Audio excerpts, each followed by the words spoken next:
ನಿಮ್ಮ ಬಿಸ್ನೆಸ್ ಯಾವುದೇ ಇರಲಿ ಅದನ್ನ ಪ್ರಚಾರ ಮಾಡಲು ಸುಮನ್ ಟಿವಿಯಿಂದ ಮಾತ್ರ ಸಾಧ್ಯ. ಕೂಡಲೇ ಕರೆ ಮಾಡಿ. Welcome to Suman TV Kannada. ಸ್ವಾಗತ ವೀಕ್ಷಕರೇ. ಚಿಕ್ಕಬಳ್ಳಾಪುರ ನಗರದಲ್ಲಿ ಬೆಚ್ಚಿ ಬೀಳಿಸುವ ಘಟನೆ ನಡೆದಿದ್ದು, ಮನೆಯಲ್ಲಿ ಒಂಟಿಯಾಗಿದ್ದ ಗೃಹಿಣಿಯೊಬ್ಬರನ್ನ ಬರ್ಬರವಾಗಿ ಕೊಲೆ ಮಾಡಲಾಗಿದೆ.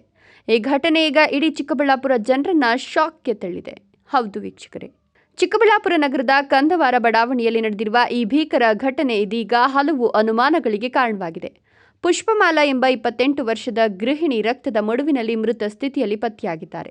4 ವರ್ಷಗಳ ಹಿಂದೆ ಭರತ್ ಎಂಬಾತನ ಜೊತೆ ಮದುವೆಯಾಗಿದ್ದ ಪುಷ್ಪಮಾಲಾ ಜೀವನ ಆರಂಭದಲ್ಲಿ ಚೆನ್ನಾಗಿದ್ರು. ನಂತರ ಕುಟುಂಬದಲ್ಲಿ ಜಗಳ, ಕಿರುಕುಳ, ವರದಕ್ಷಿಣೆ ಆರೋಪಗಳು ಹೆಚ್ಚಾಗಿದ್ವು ಅಂತ ಮೃತಳ ಕುಟುಂಬಸ್ಥರು ಆರೋಪ ಮಾಡುತ್ತಿದ್ದಾರೆ. ಮದುವೆಯಾದ ಕೇವಲ 3 ತಿಂಗಳಲ್ಲೇ ಪುಷ್ಪಮಾಲಾಗೆ ವರದಕ್ಷಿಣೆಗಾಗಿ ಕಿರುಕುಳ ನೀಡಲಾಗ್ತಿತ್ತು ಎಂಬ ಗಂಭೀರ ಆರೋಪ ಕೇಳಿಬಂದಿದೆ. ಅತ್ತೆ, ಗಂಡ ಹಾಗೂ ನಾದಿನಿ ಸೇರಿಕೊಂಡು ಮಾನಸಿಕ ಹಾಗೂ ದೈಹಿಕ ಹಿಂಸೆ ನೀಡುತ್ತಿದ್ರು ಅಂತ ಕುಟುಂಬಸ್ಥರು ಕಣ್ಣೀರಿಟ್ಟಿದ್ದಾರೆ. ಘಟನೆ ನಡೆದ ದಿನ ಮನೆಯವರೆಲ್ಲರೂ ದೇವಸ್ಥಾನಕ್ಕೆ ಹೋಗ್ತಿದ್ದೇವೆ ಅಂತ ಹೇಳಿ ಪುಷ್ಪಮಾಲಾರನ್ನ ಮನೆಯಲ್ಲೇ ಒಬ್ಬಳನ್ನಾಗಿ ಬಿಟ್ಟು ಹೋಗಿದ್ದಾರೆ ಎನ್ನಲಾಗಿದೆ.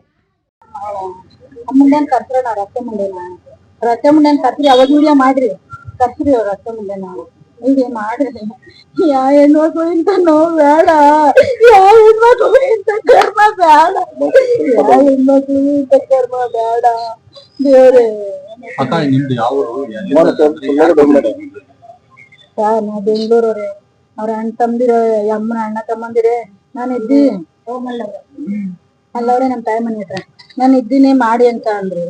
ಮದ್ವೆನ ಏನೋ ಒಳ್ಳೆಯವರು ಅಂದ್ರೆಲ್ಲ ಮಾಡಿದೆ. ಮಾಡಿ 3 ತಿಂಗಳಿಗೆ ಕಷ್ಟಪಟ್ರು.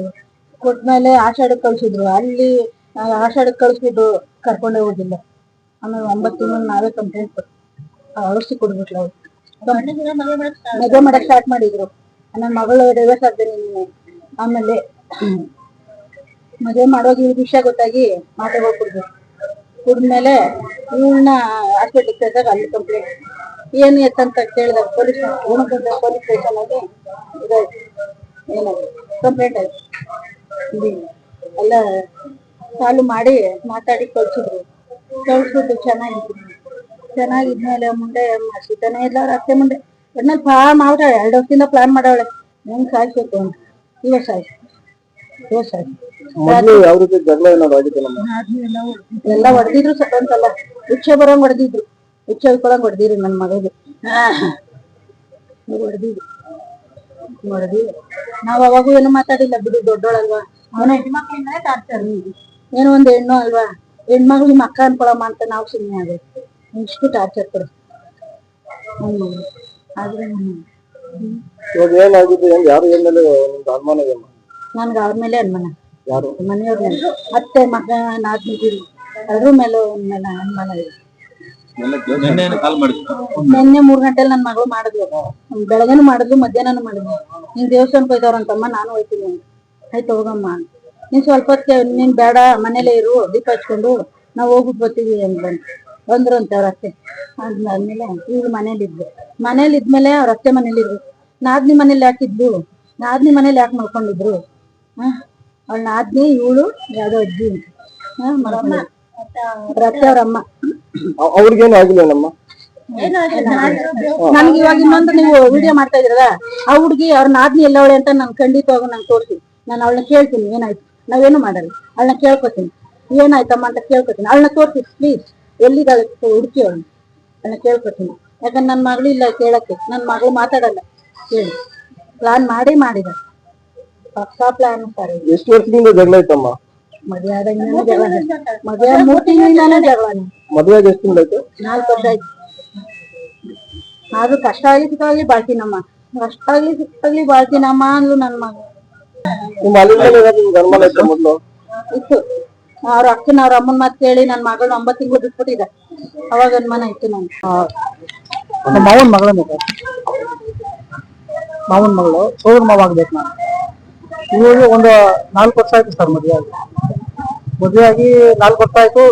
ಸುಮಾರು 7 ತಿಂಗಳಿಗೆ ಜಗಳ ತೆಗೆದ್ರು.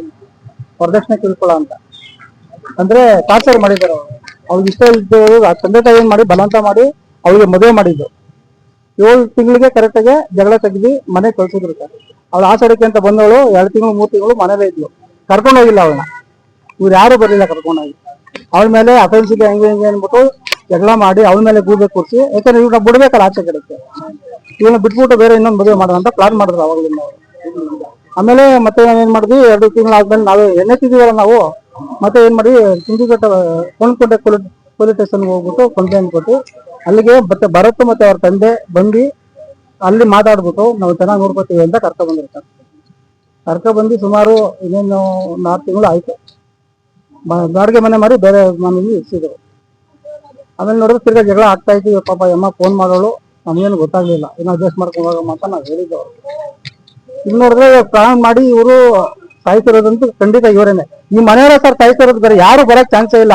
ಅಲ್ಲಿ ಸೀಟಿನ ಮನೆ ಸರ್, ಅದು ಸೀಟಿನ ಮನೆ ಬೀಗನೇ ಹೊಡೆದಿಲ್ಲ ಮನೆ ಒಳಗಡೆ ಯಾರು ನುಗ್ಗಕ್ ಸಾಧ್ಯ? ಬೀಗ ಹಾಕೊಂಡು ಒಳಗಡೆ ಪ್ಲಾನ್ ಮಾಡೇ ಮಾಡಿರೋದು ಇವರು. ಕಳ್ಳ ಅಂತೂ ಬಂದಿಲ್ಲ. ಇವ್ರು ಹೇಳ್ತಾ ಇರೋದು ಕಳ್ಳ ಬಂದವನೇ, ಮಂಗಲೇಶನ್ ಕಿತ್ಕೊಂಡೋಗಕ್ ಬಂದವನೇ, ಮಾಡ್ರು ಮಾಡ್ಬಿಟ್ಟು ಹೋಗೋಣ ಅಂತ ಇವ್ರು ಹೇಳ್ತಾವ್ರ ಮನೆಯಲ್ಲೆಲ್ಲರೂ ಸೇರ್ಕೊಂಡು. ಸರ್ ದೇವಸ್ಥಾನಕ್ಕೆ ಒಂದಿನ ಮುಂಚೆ ಕ್ಲೀನ್ ಮಾಡ್ಕೊಂಡು ಬೇರೆಯವರಿಗೆ ಸುಪಾರಿ ಕೊಟ್ಟು ಇವ್ರು ಹೋಗಿರೋದು ಸರ್ ಎಲ್ಲಾರ್ಗು. ಸರ್ ಇನೋವಾ ಕಾರಲ್ಲಿ 9 ಜನ ಕುತ್ಕೋಬಹುದು ಆರಾಮಾಗೆ. ಇವ್ರು 5 ಜನ 6 ಜನ ಹೋಗಿದ್ದಾರೆ ಸರ್. ಇನ್ನ 3 ಜನ ಕುತ್ಕೊಳ್ಳೋ ಜಾಗ ಇದೆ. ಈ ಅಮ್ಮಂಗೆ ಹೇಳವ್ರೆ, ನೀನ್ ಬರ್ಬೇಡ, ಜಾಗ ಇಲ್ಲ ಕಾರಲ್ಲಿ, ನೀವು ಹೋಗ್ರಿ ಮನೆ ಇದೆ ಆರಾಮಾಗೆ ಅಂದ್ಬಿಟ್ಟು ಬಿಟ್ಬಿಟ್ಟು ಹೋಗಿದ್ದಾರೆ ಸರ್. ಕಾರೇ ಜಾಗ ಇಲ್ಲ, 9 ಜನ ಹೋಗಕ್ಕಾಗಲ್ಲ ಕಾರಲ್ಲಿ. ಏನಕ್ಕೆ ಒಬ್ಬನ್ನ ಬಿಟ್ಬಿಟ್ಟು ಹೋದ್ರು? ಮನೆಯಲ್ಲ ಪ್ಲಾನ್ ಮಾಡಿ ಬೇರೆಯವ್ರಿಗೆ ಸುಪಾರಿ ಕೊಟ್ಟು ಇವರು ದೇವಸ್ಥಾನಕ್ಕೆ ಹೋಗಿರೋದು. ನಿಮ್ಗೆ ಯಾರ ಮೇಲೆ ಅನುಮಾನ ಇದೆ sir? Bharat main point sir. ಅವನೇನೋ ಬೇರೆ ಲೋಕಲ್ ಹೇಳ್ತಾ ಇರೋದು ಬೇರೆ ಅಫೆನ್ಸ್ ಇದೆ, ಯಾರನ್ನ ಇಟ್ಕೊಂಡಿದ್ದಾರೆ, ಅವ್ರಿಗೆ ಸುಪಾರಿ ಕೊಟ್ಟು ಮಾಡ್ತಿರ್ಬೋದು ಅಂತ ನಮ್ಗೆ ಅನುಮಾನ ಇದೆ ಸರ್. 100% ಇವ್ರ ಮನೆಯವ್ರು ಪ್ಲಾನ್ ಮಾಡಿ ಇವರೇ ಸರ್ ಮಾಡಿರೋದು. ಭರತ್ ಮತ್ತೆ ಅವ್ರ ತಂದೆ ಮತ್ತೆ ಅವ್ರ ತಾಯಿ ಮತ್ತೆ ನಾದಿದ್ರು ಇಬ್ರು ಇದ್ದಾರೆ ಸರ್. ಮನೆಯವರೆಲ್ಲ ಸರ್, ಮನೆಗೆ ಇಷ್ಟನೇ ಇಲ್ಲ ಸರ್. ಈ ಮದುವೆ ಬಲವಂತ ಮಾಡಿ ಮದುವೆ ಮಾಡಿರೋದು, ಇಷ್ಟನೇ ಇಲ್ಲ. ಅವಾಗಿನ ಜಗಳ ಮಾಡ್ಕೊಂಡೇ ಬಂದಿರೋದು. ನಾವು ಸೋರ್ಸ್ಕೊಂಡು ಹೋಗಿ ಎಣ್ಣೆ ತಿದ್ದೀವಿ, ನಾವು ಸೋರ್ಸ್ಕೊಳ್ಳೇಬೇಕಲ್ಲ, ಏನ್ ಮಾಡೋಣ ಸರ್? ಏನಿಲ್ಲ ಸರ್, ಈ ಮನೆಯವ್ರಿಗೆ ಇವ್ರು ಮಾತ್ರ ಯಾರನ್ನೂ ಬಿಡಕ್ ಹೋಗ್ಬಾರ್ದು ಸರ್. ಖಂಡಿತ ನೋಡಿ, ಚಿಕ್ಕಬಳ್ಳಾಪುರದಲ್ಲಿ ನಾವು ಸ್ಟೇಷನ್ ಮುಂದೆ ನಿಂತಿದೀವಿ ಇವತ್ತಿನ ದಿವಸ. ಇಲ್ಲಿ ಏನಾಗ್ತಾ ಇದೆ, ಲೋಕಲ್ ಅಲ್ಲಿ ಏನೇನ್ ಮಾಡ್ತಾರೆ ನಮ್ಗೆ ಗೊತ್ತಿಲ್ಲ ಸರ್. ಯಾವ ಎಮ್ಎಲ್ಎ ಫೋನ್ ಮಾಡ್ತಾರೋ, ಯಾರಿಗೆ ರೆಕಮೆಂಡೇಶನ್ ಮಾಡ್ತಾರೋ ನಮ್ಗೆ ಗೊತ್ತಿಲ್ಲ. ದಯವಿಟ್ಟು ನಾವು ಬಡವರು, ದಯವಿಟ್ಟು ನಮ್ಗೆ ನ್ಯಾಯ ಮಾಡಿಸ್ಕೊಡಿ. ಎಲ್ಲರೂ ಮಾಡಿದ ಪ್ರೀಪಾನ್ ಮಾಡಿದ್ದಾರೆ ಸರ್, ದಯಮಾಡಿ ನಮ್ಗೆ ನ್ಯಾಯವಾಗಿ ಕೊಡಿ. ಆದರೆ ರಾತ್ರಿ ವೇಳೆಗೆ ಪುಷ್ಪಮಾಲಾ ಕೊಲೆಯಾದ ಸ್ಥಿತಿಯಲ್ಲಿ ಪತ್ತೆಯಾಗಿದ್ದು, ಕಳ್ಳರು ಬಂದು ಕೊಲೆ ಮಾಡಿದ್ದಾರೆ ಅಂತ ಗಂಡನ ಕುಟುಂಬಸ್ಥರು ಹೇಳಿದ್ದಾರೆ. ಸರ್ 4 ವರ್ಷ, 4 ತಿಂಗಳು 5 ಬೀಳುತ್ತೆ ಇವಾಗ ಮದ್ವೆ ಆಗಿ. ಅದ್ ಏನಕ್ಕಾಯ್ತು ಏನಾಯ್ತು ನಮಗ್ ಗೊತ್ತಿಲ್ಲ ಸರ್. ರಾತ್ರಿ ನಾವ್ ಇರ್ಲಿಲ್ಲ, ದೇವಸ್ಥಾನಕ್ಕೆ ಹೋಗಿದ್ವಿ ನಾವು. 4 ದಿನ ಮುಂಚೆನೆ ಬುಕ್ಕಿಂಗ್ ಮಾಡ್ಕೊಂಡಿದ್ವಿ. ಇವತ್ತು ದೇವಸ್ಥಾನ ಓಪನ್ ಅಂತಂದ್ಬಿಟ್ಟು ಕೇರಳದಲ್ಲಿ. ಅದೇನು 15 ದಿನ ಅಷ್ಟೇ ತೆಗಿಯೋದು ಅಂತಂದ್ಬಿಟ್ಟು ಆ ಹುಡ್ಗಿನ ಕರೆದ್ರೆ ನಾನು ಬರಲ್ಲ ಅಂದ್ವಿ. ಅದಕ್ಕೆ ನಾವು ವರ್ಕ್ ಇದೆ ಬರಲ್ಲ ಅಂದಿದ್ದಕ್ಕೆ ನಾವೇ ಹೋಗ್ತೀವಿ. ನಮಗ್ ಫೋನ್ ಬಂದಿದ್ದು ಈ ತರ ಆಗಿದೆ ಅಂತ. ಅಂದ್ರೆ ಆ ಹುಡ್ಗಿ ಇದಾಗಿದೆ ಅಂತ ನಮಗ್ ಹೇಳಲಿಲ್ಲ. ಏನೋ ಈ ತರ ಕಳ್ತನ ಆಗಿದೆ ಅಂತ ಹೇಳಿದ್ರು. ನಮ್ಗೆ ಇಲ್ಲಿ ಬರೋವರ್ಗು ಏನು ಗೊತ್ತಿಲ್ಲ. ಇಲ್ಲಿ ಬಂದ್ಮೇಲೆ ಗೊತ್ತಾಗಿದೆ. ಸರ್ ಟೈಮ್ ನನಗೆ ಗೊತ್ತಿಲ್ಲ, ಒಂದು 4:15 5 ಗಂಟೆ ಆಗಿರುತ್ತೆ ಸರ್ ನಾವು ಬರೋಷ್ಟು.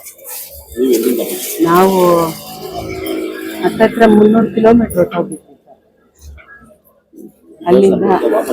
ಅಲ್ಲಿಂದ ವಾಪಸ್ ಬಂದ್ವಿ ಕೇಳ್ಕೊಂಡು. ಏನಿಲ್ಲ ಸರ್, ಚೆನ್ನಾಗೇ ಇದ್ರು, ಆರಾಮಾಗೇ ಇದ್ರು. ಅವ್ರ ಗಂಡ ಹೆಂಡತಿ ಇಲ್ಲಿದ್ರೆ ನಮಗ್ ಗೊತ್ತಾಗ್ತಾ ಇತ್ತು, ಅವ್ರು ಇದ್ದಿದ್ದು ಅಲ್ಲಿ ಸರ್, ಬೇರೆ ಇತ್ತು.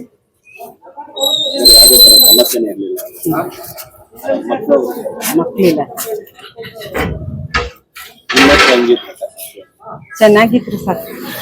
ಅಂದ್ರೆ ಆ ಹುಡ್ಗಿ ಇಲ್ಲೇನ್ ಇರ್ತಿರ್ಲಿಲ್ವಲ್ಲ, 3 ವರ್ಷ ಆಯ್ತು ನಾವು ಮನೇಲಿ ಹಾಕಿದ್ರು. ಅಲ್ಲಿ ಬೇರೆ ಇರೋರು, ಯಾವಾಗೋ 1 ತಿಂಗಳಿಗೋ 15 ದಿನಕ್ಕೋ ಬರೋಳು ಹೋಗೋಳು ಅಷ್ಟೇ ಸರ್. ಅಷ್ಟು ಬಿಟ್ರೆ ಇನ್ನೇನು. ನಾನೇ ಯಾವಾಗನ ಏನಾದ್ರು ಮಾಡಿದ್ರೆ ಬಾಕ್ಸ್ ಹಾಕಿ ಕಳಿಸ್ತಾ ಇದ್ದೆ. ನನ್ ಮಗ ಡೈಲಿ ಬಂದ್ತಾ ಇದ್ದ ಹೋಗ್ತಾ ಇದ್ದ. ಅವ್ರ ಮನೆ ಕಡೆಯಿಂದ ಏನಾದ್ರು ಸರ್ ಅವ್ರ ಮನೆ ಕಡೆದು ನನಗ್ ಗೊತ್ತಿಲ್ಲ ಸರ್. ಬೇರೆ ಯಾರ ಮೇಲೆ ಅನುಮಾನ ಇದೆ? ನಿಮ್ಮ ಹೆಸರು? ವಿಜಯಲಕ್ಷ್ಮಿ ತಿರೋಗಿರೋ ಅನ್ಸುತ್ತೆ. ಅದು ಅಡ್ರೆಸ್? ಪುಷ್ಪಮಾಲಾ. ಆದರೆ ಈ ಮಾತನ್ನ ಪುಷ್ಪಮಾಲಾ ಕುಟುಂಬಸ್ಥರು ನಂಬ್ತಿಲ್ಲ. ಇದು ಸಾಮಾನ್ಯ ಕೊಲೆ ಅಲ್ಲ, ಮುಂಚಿತವಾಗಿಯೇ ಸುಪಾರಿ ಕೊಟ್ಟು ಪ್ಲಾನ್ ಮಾಡಿಸಿರುವ ಕೊಲೆ ಅಂತ ಗಂಭೀರ ಆರೋಪ ಮಾಡುತ್ತಿದ್ದಾರೆ. ಗಂಡ ಭರತ್ ಸೇರಿದಂತೆ ಮನೆಯವರ ಪಾತ್ರದ ಬಗ್ಗೆ ಪೊಲೀಸರು ತನಿಖೆ ನಡೆಸಬೇಕು ಅಂತ ಒತ್ತಾಯಿಸಿದ್ದಾರೆ. ಘಟನಾ ಸ್ಥಳಕ್ಕೆ ಚಿಕ್ಕಬಳ್ಳಾಪುರ ನಗರ ಠಾಣೆ ಪೊಲೀಸರು ಭೇಟಿ ನೀಡಿ ಪರಿಶೀಲನೆ ನಡೆಸಿದ್ದಾರೆ. ಮೃತದೇಹವನ್ನು ಮರಣೋತ್ತರ ಪರೀಕ್ಷೆಗಾಗಿ ಚಿಕ್ಕಬಳ್ಳಾಪುರ ಜಿಲ್ಲಾಸ್ಪತ್ರೆಗೆ ರವಾನೆ ಮಾಡಲಾಗಿದೆ. ಒಂದ್ ಕಡೆ ದೇವಸ್ಥಾನಕ್ಕೆ ಹೋಗಿದ್ದೇವೆ ಎಂಬ ಮಾತು, ಇನ್ನೊಂದು ಕಡೆ ಮನೆಯೊಳಗೆ ನಡೆದಿರುವ ಬರ್ಬರ ಕೊಲೆ. ಇದು ನಿಜವಾಗಿಯೂ ಕಳ್ಳರ ಕೃತ್ಯನಾ ಅಥವಾ ಕುಟುಂಬದವರೇ ಸುಪಾರಿ ಕೊಟ್ಟು ಮಾಡಿಸಿರುವ ಸಂಚುನಾ ಎಂಬ ಪ್ರಶ್ನೆಗಳಿಗೆ ಪೊಲೀಸ್ ತನಿಖೆಯ ನಂತರವೇ ಸತ್ಯ ಹೊರಬರಬೇಕಿದೆ. ಈ ಪ್ರಕರಣ ಈಗ ಚಿಕ್ಕಬಳ್ಳಾಪುರ ನಗರದಲ್ಲಿ ಭಾರೀ ಚರ್ಚೆಗೆ ಗ್ರಾಸವಾಗಿದ್ದು, ಮಹಿಳೆಯರ ಸುರಕ್ಷತೆ ಬಗ್ಗೆ ಮತ್ತೆ ಆತಂಕ ಮೂಡಿಸಿದೆ. ಇನ್ನಷ್ಟು ಅಪ್ಡೇಟ್ಗಳಿಗಾಗಿ ನೋಡ್ತಾ ಇರಿ ಸುಮನ್ ಟಿವಿ ಕನ್ನಡ.